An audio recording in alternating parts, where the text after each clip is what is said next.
Hey everybody, Eric here from the MMG. Today we're taking a look at Gameguru Max. Just hit early access back on March 25th.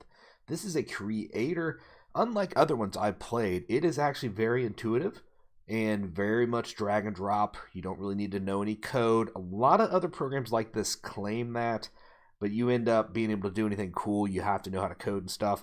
But so far, this one has been the most impressive one that I've played. Let's take a look at the store page here. As you can see, it's got mostly positive reviews, but only 20. But that's still a good sign to start out with.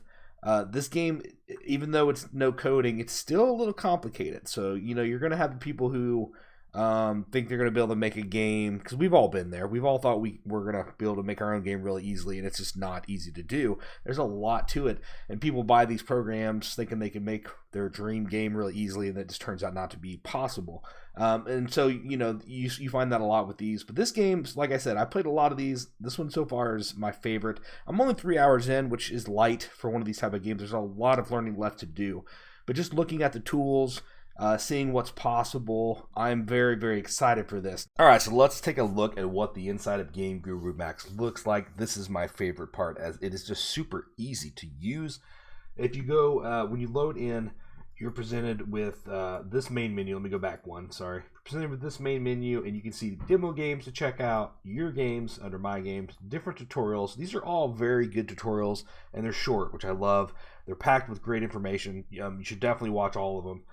You got a user guide if you want to go that route, and then there's ways to contact them, streams, and social. So I love this little setup. It's easy to use. I've kind of been playing around, and I'm going to show you what I've got done. So I've made one called the test. Let's go into it real quick.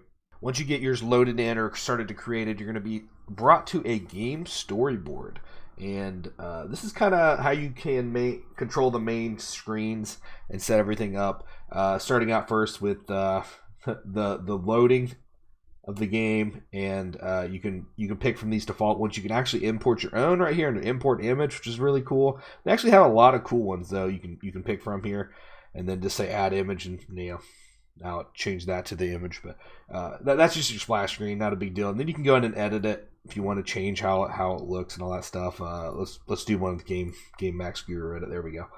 Then next up is your title screen. This is where you can really start creating your own thing. So you're going to edit it. I've already changed these. You can click on it, and then you can check like the button, change the button. If you want it to look different, you can import your own buttons. They have a whole bunch of default ones here. You can add sound to them. You can change the names of them, the size of them. You can just drag it to. It's real simple, just like that. So real simple. And you can add background music. You can import your own background music right here. So let's see. I think I've already done all that. Let's see what mine sounds like here. So we want a preview screen.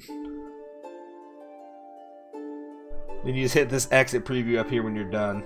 I added sound to start when you click start like that.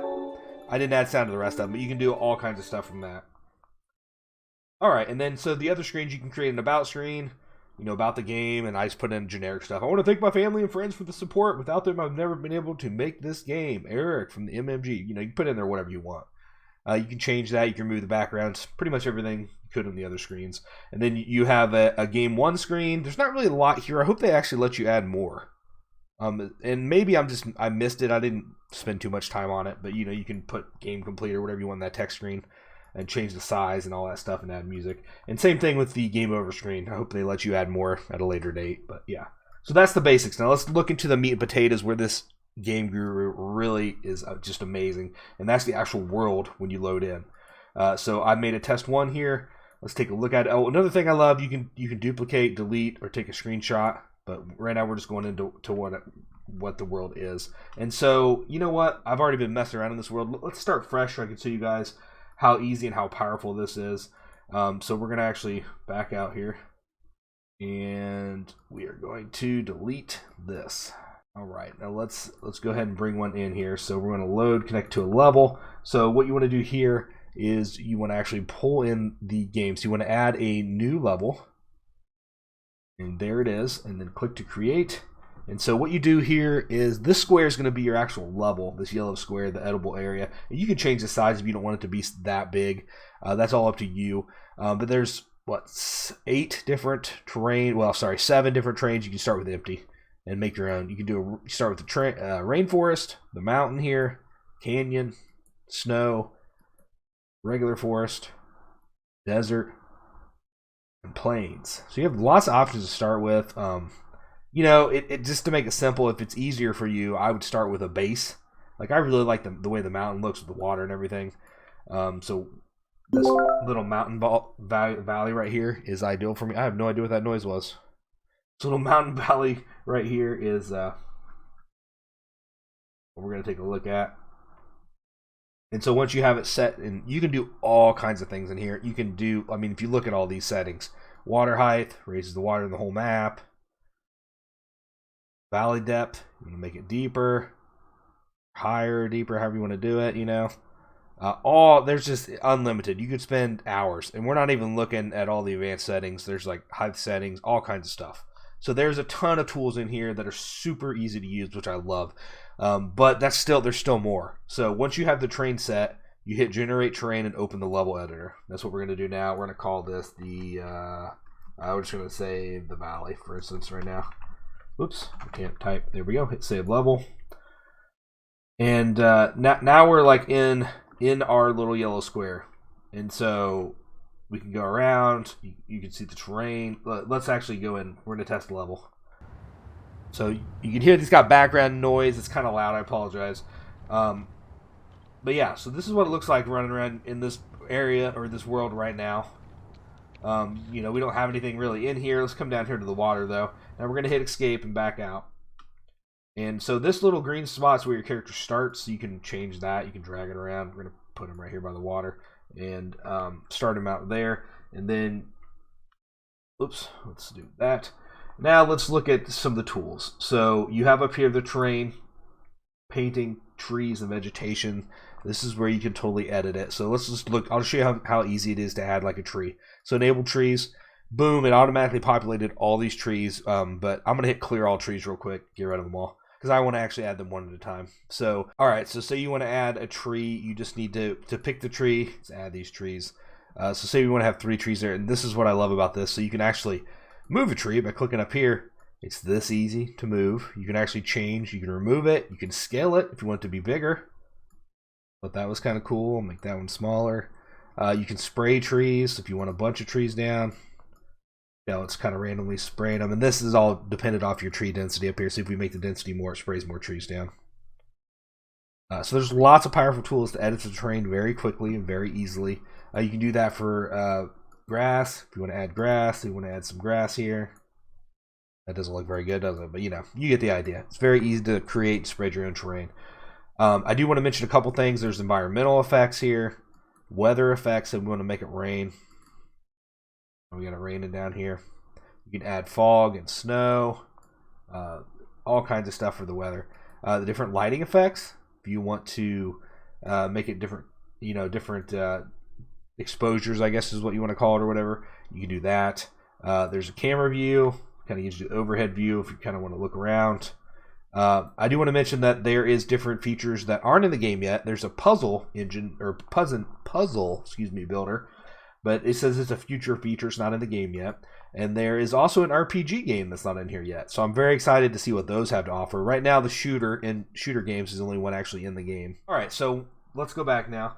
We're going to actually add an object. I'm going to show you some of the objects. You can see there's a ton, 1,251 right now in the stock, and you can add your own, import your own. So you want to add this table here, pop it into the world. We're going to zoom in on it here. Now we added the mahogany table to the world. Now we can do different things with it. So as you see, there's positioning and rotation right here.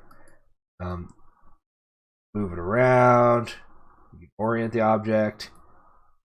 XY axis. If you want to change the height, say it's kind of buried in the dirt there, you can make it bigger. A big table, small table.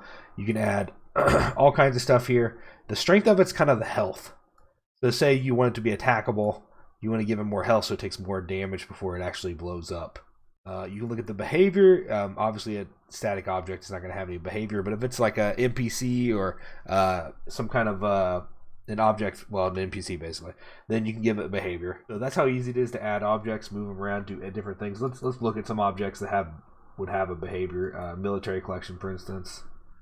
Add this tower.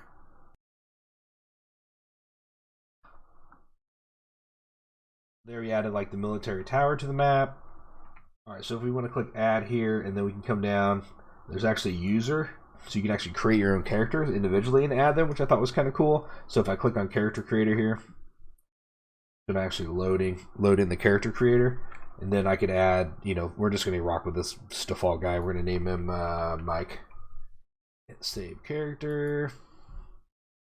Object added, there he is. And now we're going to add object to library.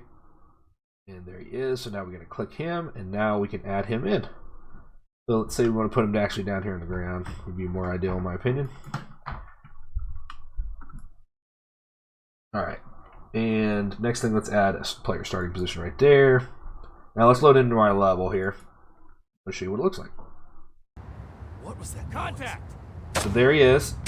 You can see he's aggressive. So he's attacking us.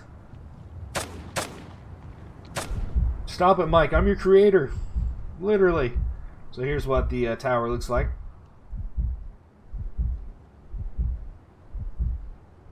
I don't know, Mike.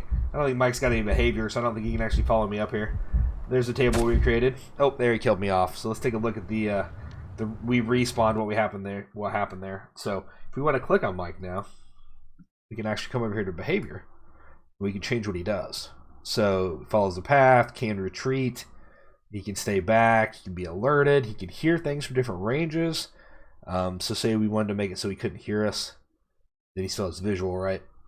But yeah, there's all kinds of stuff you can change here and edit. We can actually change behavior from attack to make him, let's do this, stand and speak. And then we can say, you know, right here is within range, he'll speak. We can add our own dialogue. This is what I love. We can actually record a new voiceover. Hey, everybody. Don't forget to hit that subscribe button and help us keep growing the community here at the MMG. All right. Now it should work for us.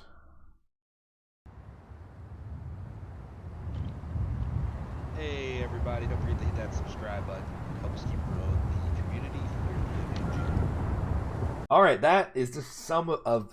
we're just scratching the surface here of what you can do with Gameguru. I am very, very impressed. Price tag is $50 for this game. Well worth the money if you want to take the time to make your own games. If you definitely are interested in making a shooter game, I would look at buying into it right now because all the features are there to do that. If you are waiting more for an RPG game or a puzzle game, you might wait for them to get that fully released. But so far, very, very impressed with Gameguru. I've been enjoying the heck out of it. You know, who knows? Maybe I will actually finish something up and I'll have a game to post and share. If I get that far into it, I'll start making some videos to share my progress. So we'll see. Don't forget to give us a thumbs up if you enjoyed the video and subscribe to our channel for more content. Have yourself a great day.